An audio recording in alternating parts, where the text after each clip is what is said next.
4장 1절부터 11절까지입니다. 헛되지 않도록이라는 제목으로 하나님 말씀 함께 나누도록 하겠습니다. 오늘 설교의 목적은요, 우리가 신앙생활을 하다 보면 신앙이 우리가 가지고 있는 그 믿음이 이런저런 상황에 영향을 받는 것 우리 경험하잖아요. 한번 여쭤볼게요. 여러분, 일상 가운데 여러분의 믿음이 좋았던 적이 많으셔요? 아니면 안 좋은 적이 많으셔요? 내가 가지고 있는 하나님을 향한 믿음과 신앙이 좋았던 적이 많아요? 안 좋았던 적이 많아요? 이제 우리가 솔직하게 이제 이야기를 하고 또 표현을 하면 내 믿음이 좋다, 내 믿음이 이렇게 강하다라고 이야기할 때보다 나는 왜 이렇게 믿음이 없지? 왜 이렇게 이런 상황, 저런 상황에 내 믿음이 이렇게 흔들리지라는 것 우리 다 어쩌면 매일매일 경험하고 살아가는지도 모르겠습니다. 우리의 믿음이 참 우리 주변의 환경과 그 상황에 영향을 참 많이 받잖아요. 그렇게 막 눈물과 은혜를 막 누리면서 딱 집에 갔는데 집이 난리야. 그러면 할렐루야, 우리 주님 살아계셔요가 아니라 이제 십자가에 죽어 있던 나의 옛사람이 다시 십자가에서 내려와가지고 막 활개치는 것. 여러분 표정 그렇게 지셔도 다 그러고 살잖아요, 우리. 그게 이제 우리의 실존인데, 그러면 내가 가지고 있는 믿음, 내가 하나님을 향한 그 신앙, 이렇게 영향을 받으면 그것은 진짜 믿음이 아닙니다 라고 말씀드리려고 하는 것이 아니라 실제 우리의 환경이 우리의 믿음에, 우리의 신앙에 영향을 미치는 경우가 참 많은데, 그럼에도 불구하고 그러한 시간들을 우리가 마주할 때 어떻게 내 마음을 지키고 또 상황이 흔들리는 나의 믿음을 실제 우리가 경험하면서 어떻게 마음을 지킬 수 있는가, 그것을 지켜지게 되게 하는데 오늘 설교의 목적이 있습니다. 그러니까 영향을 안 받는 게 아니에요. 환경이 좋으면 믿음이 좋아요. 대부분 그렇거든요. 내 환경이 나빠지면 믿음도 같이 따라가요. 대부분. 왜 하나님 나에게 이러한 시련을 주시나이까? 하나님 왜 내 기도에는 응답하지 않으십니까? 내가 원하는 건 이런 거 아니었는데 하면서 실제 하나님을 바라보는 믿음이 아니라 환경에 그 믿음이 오염되고 또 때로는 산산조각나 하나님을 향한 원망을 쏟아놓는 우리의 존재를 정직하게 바라보고 하나님 이런 모습이 믿음의 모습이 아니군요. 그렇다면 나 믿음의 모습으로 살고 싶어요 라는 소망을 갖게 하는데 오늘 설교의 목적이 있습니다. 믿음이 우리의 환경에 영향을 받기 시작하면 우리가 이제 그 믿음이 작동되어서 그 환경을 뛰어넘는 것이 이제 우리가 생각하는 믿음의 능력이고 힘이어야 할 텐데 환경에 팍 꼬꾸라져서 능력도 없고 힘도 없는 우리의 믿음을 마주할 때 좌절하지 않고 다시 일어나는 우리 새생명교회 교우들 되기를 주님의 이름으로 축복합니다. 얼굴 피셔요. 다 그렇게 살거든요. 다 그렇게 살아서 괜찮다가 아니라 다 그렇게 살기 때문에 우리 제대로 살 수 있다라는 거예요. 제대로 살 수 있다. 믿음으로. 우리 말씀 한 구절 찾아볼게요. 베드로 전서 1장 말씀입니다.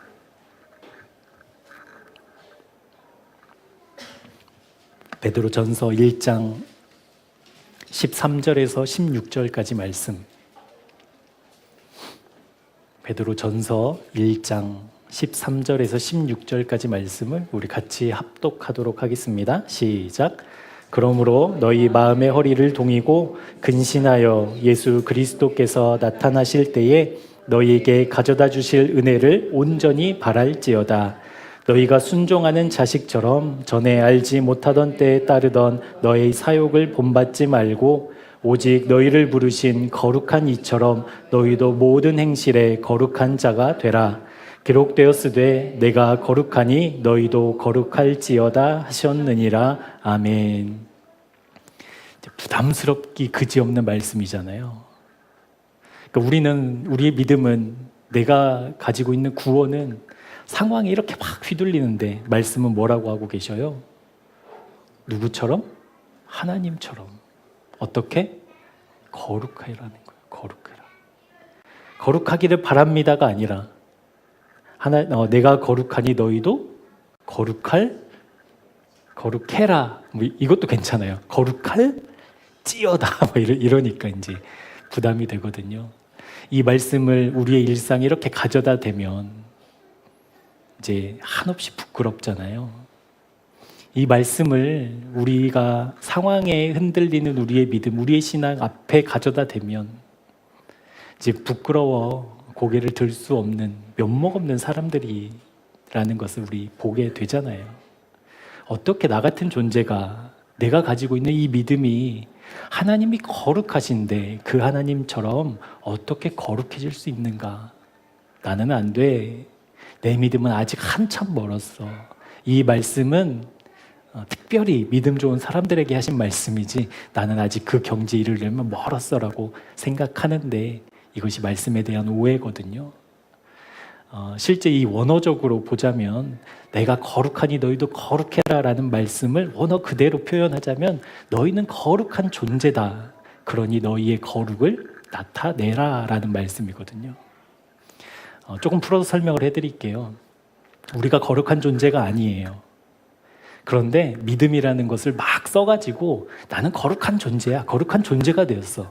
그러니까 나는 거룩하게 살아야 돼 라고 심리적으로 나를 막 이끌어가라는 말씀이 아니라 실제 너의 존재가 어떻게 되었다? 거룩하게 되었다라는 것을 먼저 선언하고 있거든요. 사랑하는 저와 여러분의 존재가 내가 볼 때에는 환경에 내 믿음이 휘둘려서 내 구원이 흔들려서 아직도 나는 여전히 어린아이와 같은 믿음으로 아무 능력도 아무 힘도 없어 보이지만 실제 하나님은 우리의 존재를 어떤 존재로? 거룩한 존재로 삼으셨다라는 거예요. 그것이 먼저라는 거예요. 그러니까 거룩한 자로 부르셨기 때문에 내가 어떻게 드러나요? 나의 삶을 통해 그 거룩함이 나타날 수밖에 없다라는 거예요. 그러니까 다시 말하면 우리가 거룩한 존재가 되었기 때문에 거룩한 존재인 내가 살아내는 모든 삶의 일상 속에서 자연스럽게 거룩이 드러난다라는 거예요. 아멘. 그러니까 내가 거룩해야지, 거룩하면 어떤 경지에 이르러서 사람들이 다 박수치면서 저 사람이 거룩한 사람이에요, 저 사람은 누가 봐도 구원받았어요 라고 인정받는 어떤 행위를 해서 너희의 거룩함을 드러내라는 것이 아니라 너희는 이미 하나님이 거룩해 했단다. 그러니까 너의 존재가 거룩하다라고 선언하고 있다라는 말씀이에요. 그러면 이 말씀 그대로, 하나님의 말씀은 진리니까, 사실이니까 우리는 이제 어떻게 해야 돼요?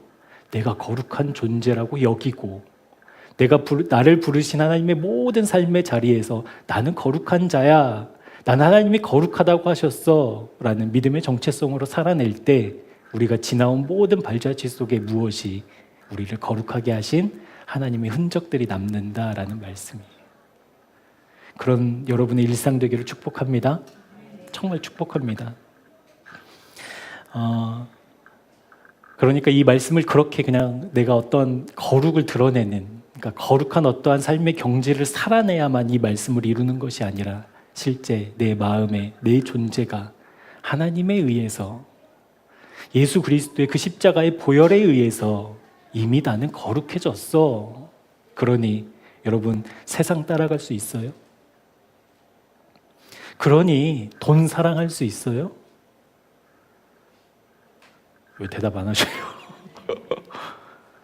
내가 거룩한 존재인데 거룩하지 않은 것을 섬기고 따라갈 수 있냐고요?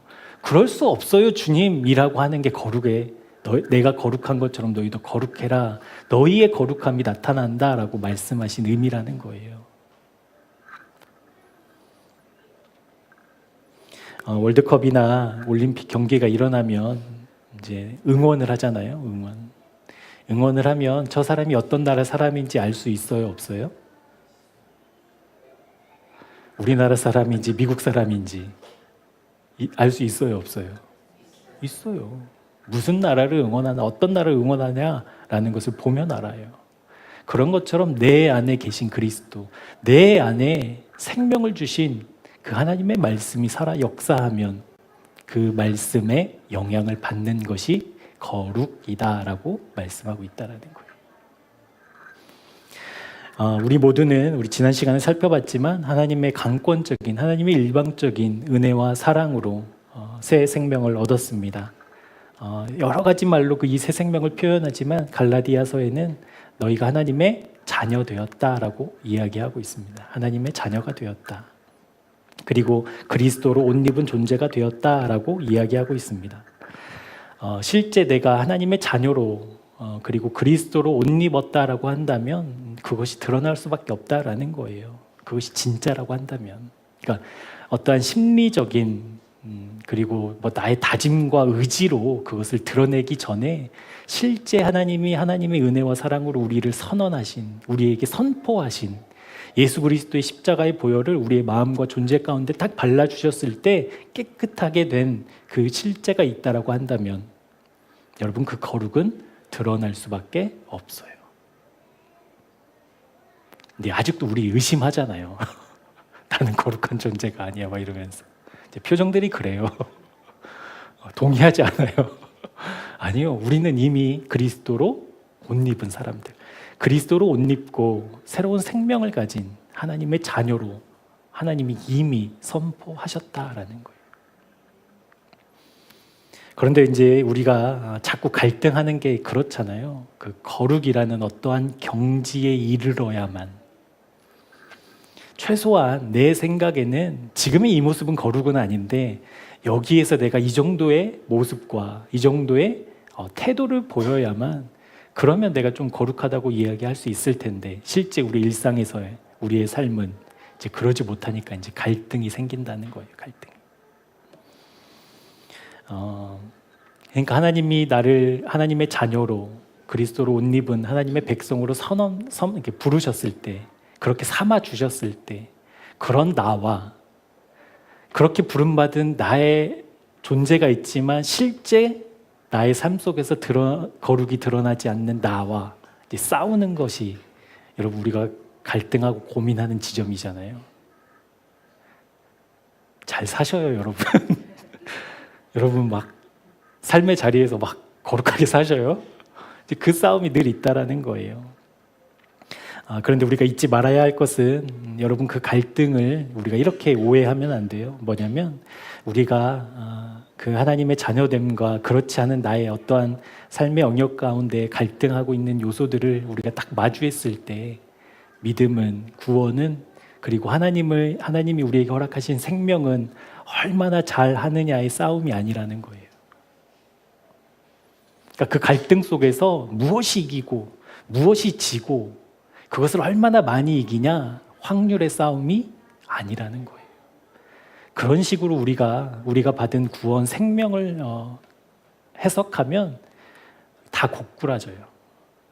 다시 우리 설교에 처음으로 돌아가면 그러한 믿음이, 그러한 구원이 수없이 많은 환경에 영향을 받게 된다라는 거예요. 이해되세요?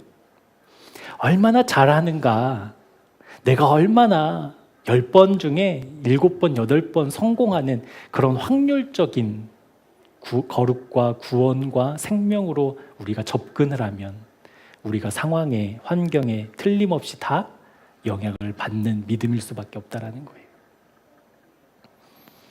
우리 본문 1절부터 3절까지 말씀 우리 같이 볼게요. 갈라디아서 4장 1절부터 3절입니다. 시작.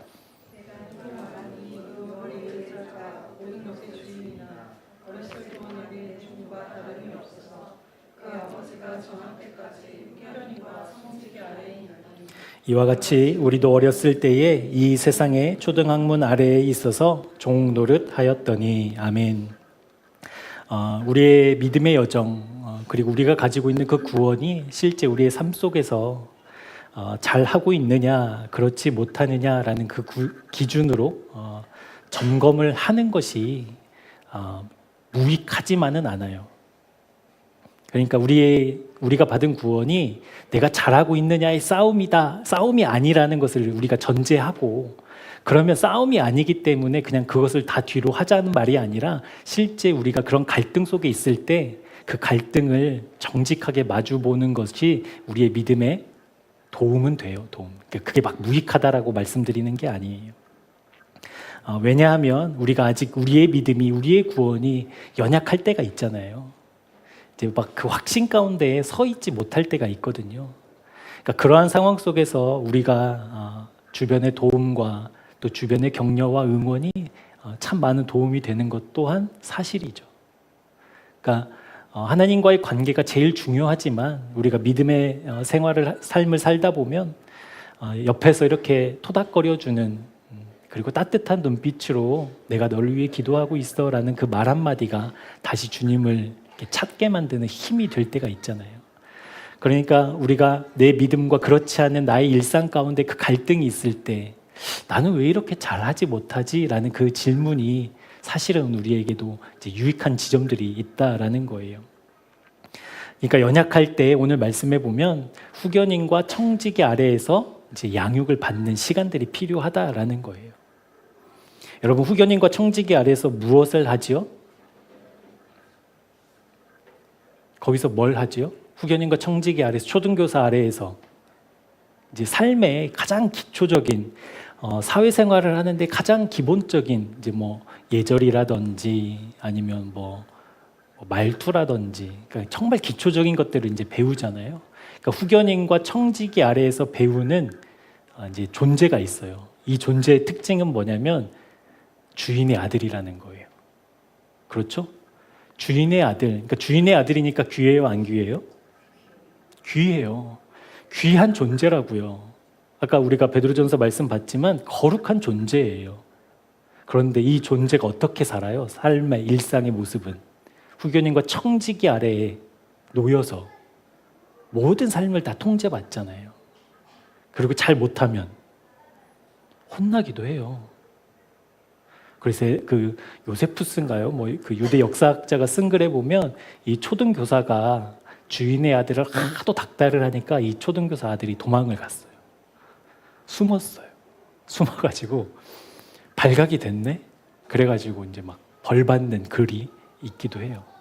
그러니까 실제로는 거룩한 존재, 아버지의 유산을 모두 자기의 소유로 삼을 존재이지만 언제는 후견인과 청지기 아래에서 훈련받고 그렇게 배우고 가르침을 받는 시간이 필요하다라는 거예요.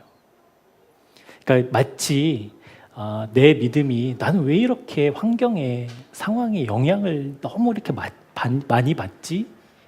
나는 왜 믿음이 이렇게 약하지? 라는 질문이 마치 후견인과 청지기 아래에서 너 왜 그렇게 살아? 내가 가르쳐줬잖아.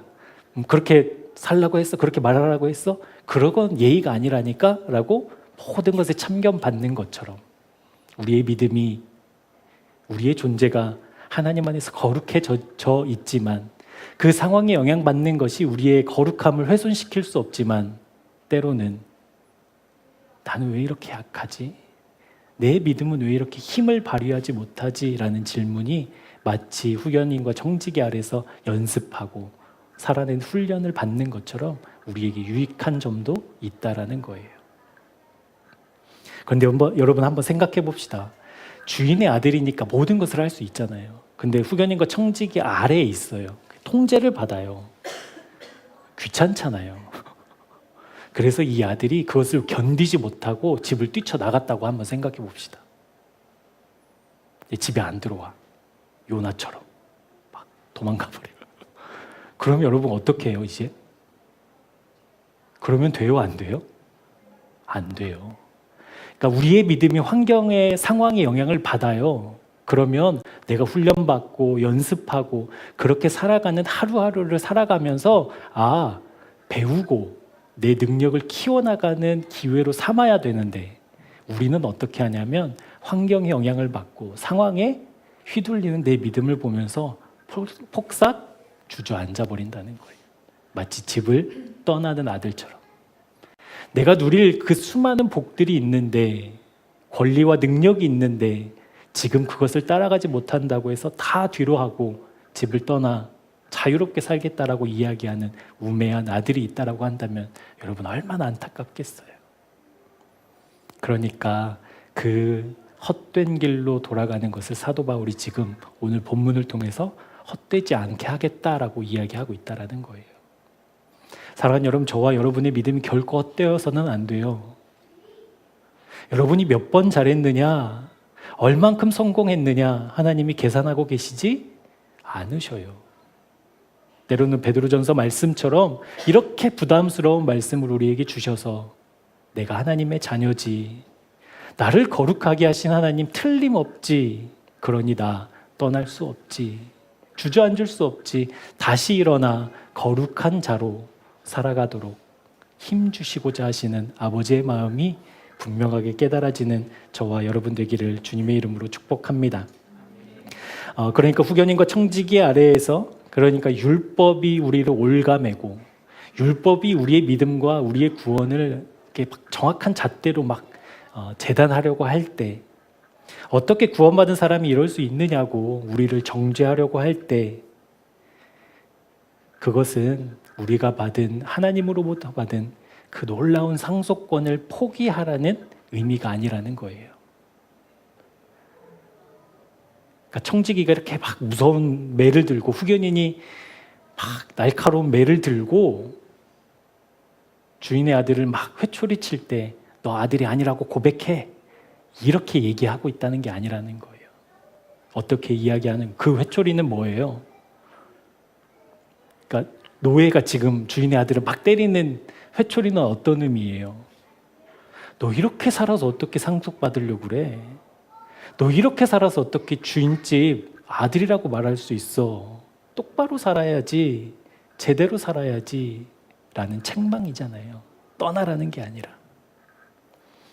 이와 마찬가지로 우리에게 그 율법이 때로는 정확하고 날카로운 그 기준에 의해서 내 믿음이 한참 저 밑에 있는 것처럼 보이고 느껴지지만, 실제 그 기준은 내가 하나님의 자녀라는 것, 나에게 어떤 자격과 조건을 요구하기 때문에 나는 그럴 자격이 없어라고 포기하게 만드는 것이 아니라, 실제 그것이 가능하게 하시는 주님을 더욱더 바라보게 하는 은혜의 수단이라는 거예요. 지금 갈라디아 교인들이 그것을 오해했다라는 거거든요. 우리 갈라디아서 3장 24절 말씀도 우리 한번 다시 같이 읽어보겠습니다. 시작. 이같이 율법이 우리를 그리스도께로 인도하는 초등교사가 되어 의롭다함을 얻게 하려 함이라. 아멘. 우리를 초등교사가 가르치고 있을 때, 율법이 초등교사처럼 우리의 모든 것을 이렇게 참견하고 막 가르칠 때, 무엇을? 의롭다함을 얻게 하기 위해서. 누구로부터? 예수 그리스도로부터. 그곳으로 우리를 이끌어가고 있다라는 거예요. 그러니까 저와 여러분에게는 이제 그러한 믿음은 이제 있을 거예요. 나는 상속자야. 나는 지금은 믿음이 이렇지만 앞으로는 하나님 안에서, 주님 안에서 거하며 또 교회 안에서 이렇게 신앙생활하며 교제하며 내 믿음은 틀림없이 자라날 거야 라는 소망이 있으시죠? 소망이 일어나야 설교가 돼요. 그런 소망이 여러분에게 있었으면 좋겠습니다. 그런데 문제는 그런 소망이 이제 내 안에 있지만, 실제 내가 살아가야 하는 이제 일상이 문제잖아요. 일상. 내가 살아가는 모든 자리. 분명히 내가 주인의 아들인데, 나는 자유인인데도 나는 오늘 이제 후견인과 청지기 아래에서 이제 통제를 받고 있는 그 삶이 참 힘들거든요. 우리가 이제 힘들어하는, 그러니까 신앙생활을 하면서 때로는 이렇게 힘이 쫙 빠질 만한 이제 상황들이 이런 상황이잖아요. 나는 구원받은 것은 분명한데 내 삶은 도대체 그 구원을 찾아볼 수 없을 때, 내 삶 속에서 그 구원의 능력이 발휘되지 않을 때 우리 이렇게 털썩 주저앉고 싶은 그런 욕구들이 우리에게 있다라는 거예요.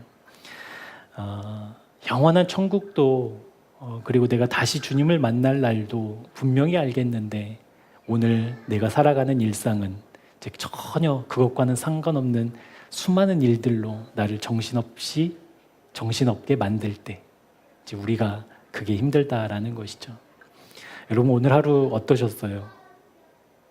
여러분의 오늘 하루를 이렇게 스마일 스티커, 무표정한 스티커 아니면 우는 스티커 해보면 이제 어떤 스티커 붙여 놓으시겠어요? 쉽지 않잖아요.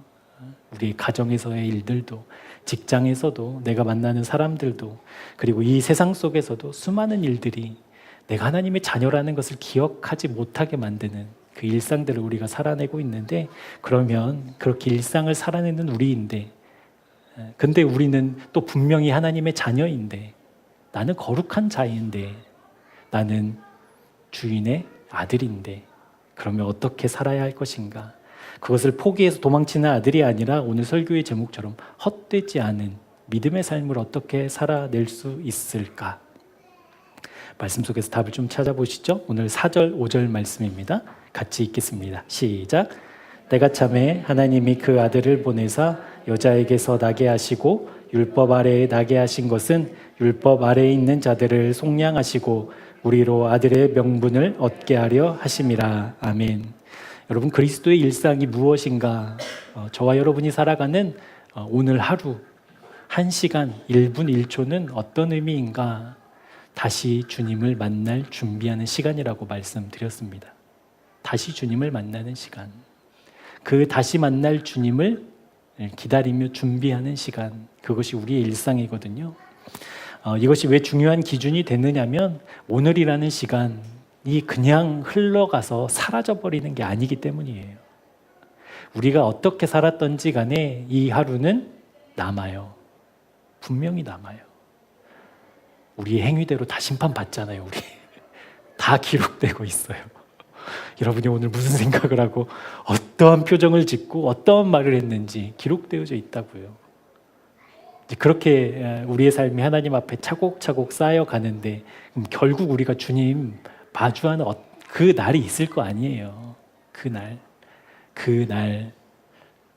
준비하는 오늘. 아멘. 그것이 이제 우리가 살아가는 일상이거든요. 그러니까 내가 어떻게 살아야 되는가, 내가 어떤 태도로, 어떤 마음으로 오늘 하루를 보내야 되는가, 이 기준이어야 된다는 거예요. 다시 주님을 만나는 시간. 그래서 4절에는 그렇게 기록되어 있죠. 때가 참해. 하나님의 때에 우리를 부르시고 상속자로 이제 임명하는 법적인 상속자로서의 법률적인 권리가 회복되는 그날까지는 우리는 후견인과 청직의 아래에서 살아야 해요. 살아갈 수밖에 없어요. 근데 그것이 아들이 아니다라는 증거가 아니라 더 나은 아들이 되도록 하기 위한 아버지의 뜻이었다라는 거예요. 그러니까 그 율법이 가지고 있는 정말 그리스도께로 인도하는 3장 24절에서 말씀하고 있듯이 우리를 그리스도께로 인도하는 것이 맞는데 그것이 율법의 역할인데 갈라디아 교회는 그것을 다 내가 어떻게 살아가야 되는가, 나의 존재가 무엇인가 그 율법의 기준에 맞추느라 헛된 믿음을 쓰고 있다라는 것, 그것이 안타까워서 지금 사도 바울이 갈라디아 교회에 편지를 보내고 있는 거거든요. 빌립보서 3장에 보면 이런 말씀이 있습니다. 3장 13절 14절을 제가 한번 읽어드릴게요. 형제들아, 나는 아직 내가 잡은 줄로 여기지 아니하고 오직 한 일, 즉 뒤에 있는 것은 잊어버리고 앞에 있는 것을 잡으려고 표대를 향하여 그리스도 예수 안에서 하나님이 부르신 부름의 상을 위하여 달려가노라. 아멘. 그러니까 사도 바울은 분명한 표대가 있었어요. 그 표대는 때가 차 주님을 만나는 그 날이었어요. 그때를 향해서, 그 표대를 향해서 사도 바울은 지금 달려가고 있어요. 이미지가 이렇게 떠오르시죠? 그러니까 어떤 표대를 향해서 사도 바울이 막 열심으로 달려가고 있는 그 그림, 그것이 사도 바울의 삶이었다는 거예요. 그러면 여러분 한번 생각해 보자고요. 이 표대가 흐릿하거나 보이지 않는다라고 하면 여러분의 인생 가운데 내가 달려가야 될, 내가 목적지로 삼아야 될 그 표대가 흐릿하거나 보이지 않는다라고 하면 여러분 어떤 일이 벌어질까요? 이제 길을 잃는 거잖아요. 길을 잃는 거. 그러니까 표대가 분명하면 분명할수록 나는 흔들리지 않죠. 잠깐 흔들리더라도 또 다시 일어나서 다시 힘을 차려서 다시 재정비해서 그 표대를 향해서 달려가게 될 텐데, 이 표대가 사라진다라고 하면, 보이지 않는다라고 하면 이제 방황할 수밖에 없는 존재이거든요. 그러니까 그 표대를 지금 사도 바울은 무엇을 이야기하고 있냐면, 때가 차서 내가 하나님을 만날 그 날. 그러니까 지금 달려가고 있는 지금 이 순간은 그 날을 준비하는 시간이다라는 거예요.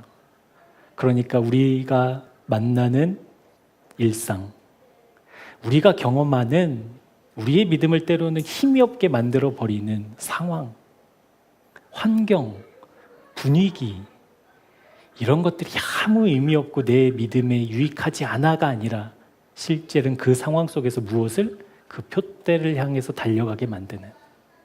아멘. 그래서 나는 그 날을 준비하는 오늘을 살기 때문에 때로는 내 믿음을 시험하는 내 상황이, 어떠한 문제가, 어떠한 어려움이 내 주변에서 툭 터졌을 때 우리의 삶의 태도와 자세는 너무나도 분명하죠. 분명하지요, 여러분? 하나님 왜 이래요? 내 삶에 왜 하나님 이렇게 참견하셔요? 좋은 것 좀 주시면 안 돼요? 라는 탄식이 아니라, 주님, 나 이 순간에도 주님 만나는 시간으로, 기회로 삼고 싶어요. 나에게 믿음 주셔요. 하나님, 이 상황에 흔들리는 믿음이 되면 안 돼요. 나 주님만 바라보게 내 눈을 주님께 고정할 수 있도록 은혜 베풀어 주세요 라고 기도할 수 있다라는 거예요.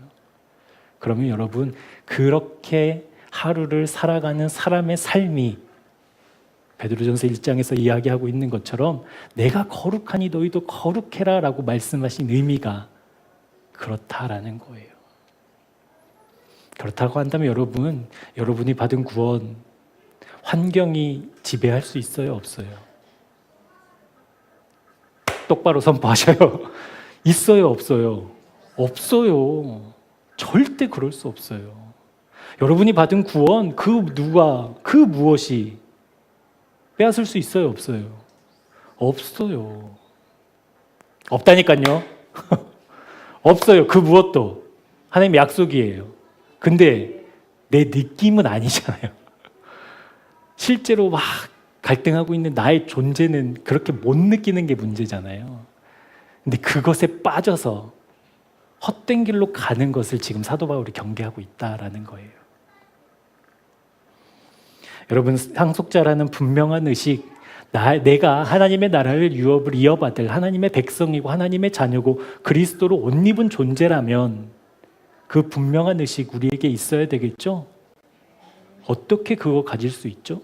그거 가지면 조금 흔들리더라도 길을 포기하지 않을 텐데, 내 상황이 지금 여러 가지 문제들이 있지만 지지 않고 이길 수 있을 텐데, 여러분 그런 소망 다 있으시잖아요 지금.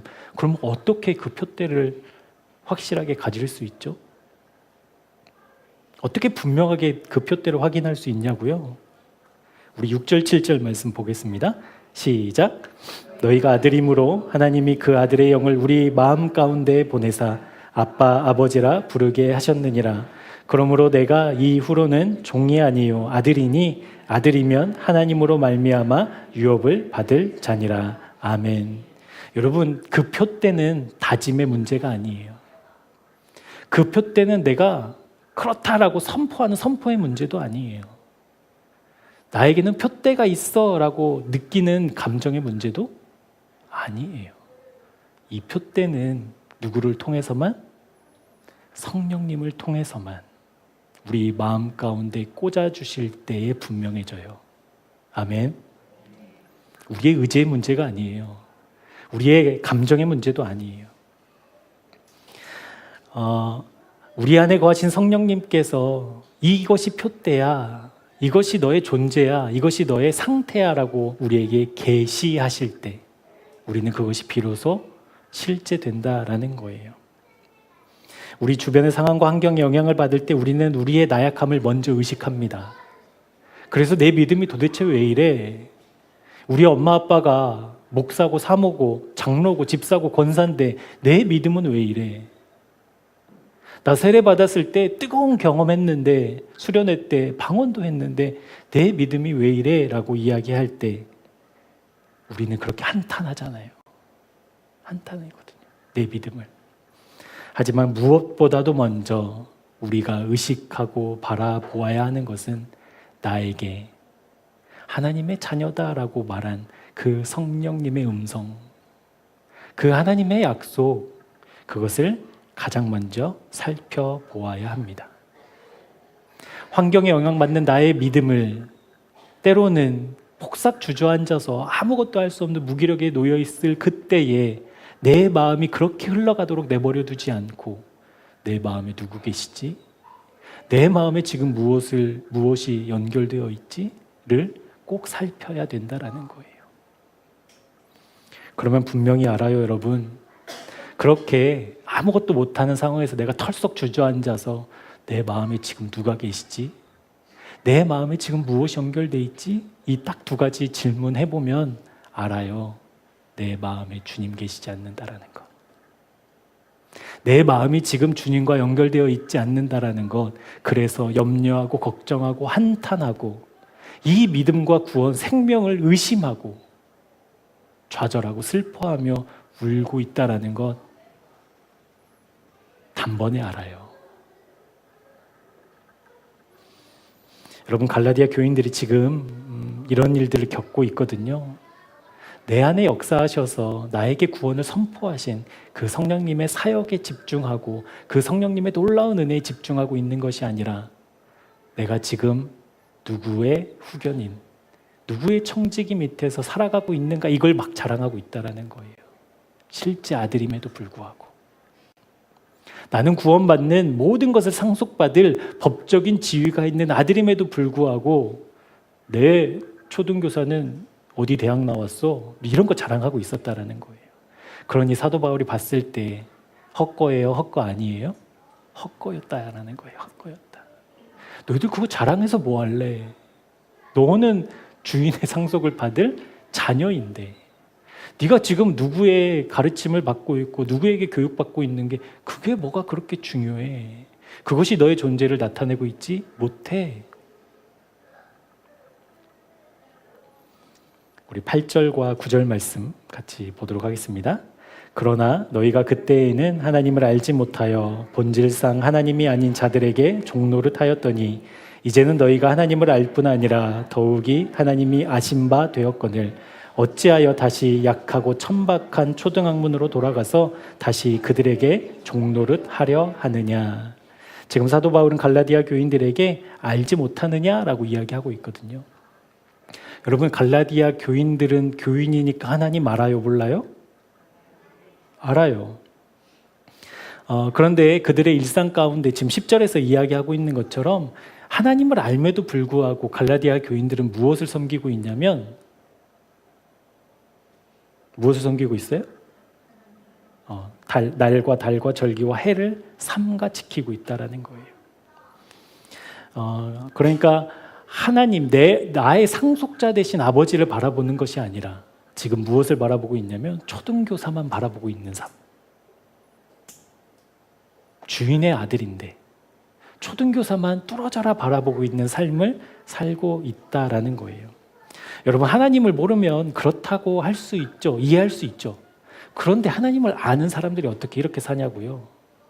하나님을 안다고 성도라고 이야기하는 사람들이 어떻게 하나님 아닌, 여기에서 뭐 말하는 그런 10절에서 말하고 있는 것은 막 우상 이런 개념이 아니라 절기의 행위, 제사의 행위 막 이런 것들을 이야기하거든요. 그러니까 이제 하나님을 쏙 빼고 그런 형식만 남은 삶을 살아가고 있는 그들에게 어떻게 그렇게 살 수 있느냐라는 거거든요. 그러면서 사도 바울이 묻는 거예요. 너희들 정말 하나님 알아? 이제 이렇게 물어보고 있는 거예요. 알다라는 헬라어는 기노스코라는 건데요. 기노스코라는 단어는 그냥 지식적인 알을 뛰어넘는 개념인데 이것은 관계적으로 아는 삶이에요. 예를 들면 이런 거예요. 제가 여러분을 다 모르잖아요. 그러니까 교회에서 보니까 이렇게 멀끔하지 여러분 집에 제가 갑자기 들어가면요. 이 모습이 아니잖아요. 여러분이 저를 다 모르잖아요. 근데 오늘 이 순간부터 일주일 동안 24시간 이제 붙어서 살아야 돼. 라고 한다면 일주일이 딱 지난 다음에 우리 다 하나같이 고백할 거거든요. 목사님 이런 사람이었어? 누구누구 집사님 이런 사람이었어? 이게 관계적인 알미거든요.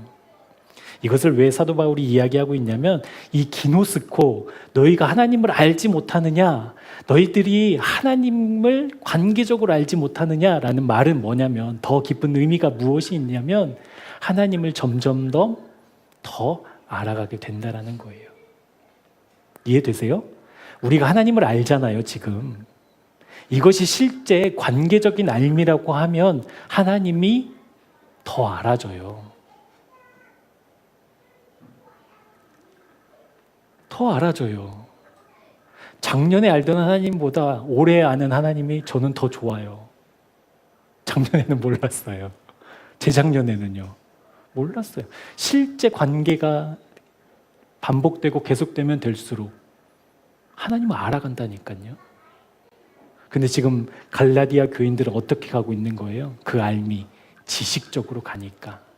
율법이라는 명확하고 깔끔하고 세련된 기준에 맞춰서 이 율법을 지키면 구원받았어, 너 하나님의 자녀야, 그 명확한 것이 너무 좋아서 하나님을 쏙 빼고 그 하나님을 아는 지식으로만 살아가고 있는, 그래서 날과 달과 해와 절기를 지키는 그 표식만 껍데기만 남은 갈라디아 교회를 지금 책망하고 있다는 거예요.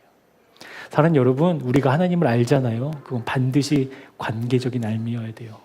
관계적인 알미라고 하면 여러분은 하나님을 더 알아가요. 분명히 그렇거든요. 그러니까 관계적인 알미니까 제가 여러분을 5년 만난 사람과 10년 만난 사람, 10년 만난 사람이 더 많이 알지 않겠어요? 이걸 내가 막 알아야지가 아니라 그 관계로 더 깊어지는 거거든요. 그러니까 하나님과 관계가 실제 시간이 지날수록, 일상이 지날수록, 때로는 내 믿음이 구원이 상황에 영향을 받아 내 믿음 아무 쓸모도 없어, 힘도 쓰지 못해 라고 자책하고 있는 그 순간까지도 하나님께서 쓰셔서 더 깊어지는, 하나님을 더 알아가는 도구로 삼으신다니까요. 그래서 여러분, 우리 연말 되면 꼭 그거 점검해 봐야 돼요. 내 믿음이 자라있는가 안 자라있는가. 그냥 한 해를 마무리하는 연례적인 행사가 아니라 실제 내가 하나님과 한 해 동안 관계 맺으면서 살았다면 틀림없이 고백하거든요. 와, 우리 주님 이런 주님이셔. 이런 주님인 줄 몰랐는데 올 한 해 하나님 나에게 그런 하나님이라고 분명하게 깨닫게 해주셨어. 그런 고백이 우리 교회에 가득 넘쳐났으면 좋겠습니다. 실제 그 관계적인 삶. 갈라디아서 2장 16절입니다. 제가 읽어드릴게요. 사람이 의롭게 되는 것은 율법의 행위로 말미암음이 아니요 오직 예수 그리스도를 믿음으로 말미암는 줄을 알므로 우리도 그리스도 예수를 믿나니 이는 우리가 율법의 행위로서가 아니고 그리스도를 믿음으로써 의롭다함을 얻으려 함이라. 율법의 행위로서는 의롭다함을 얻을 육체가 없느니라. 이것이 관계적인 알을 이야기하고 있어요. 관계적인 알은 틀림없이 더 깊어지고 더 넓어지고 높아져요. 그런데 갈라디아 교회라고 번지르르하게 건물을 세워놓고 많은 사람이 모여 있었지만 실제 하나님과 관계하고 있지 않은 교인들을 향해 어찌 너희가 그 헛된 것으로 돌아가려고 하느냐.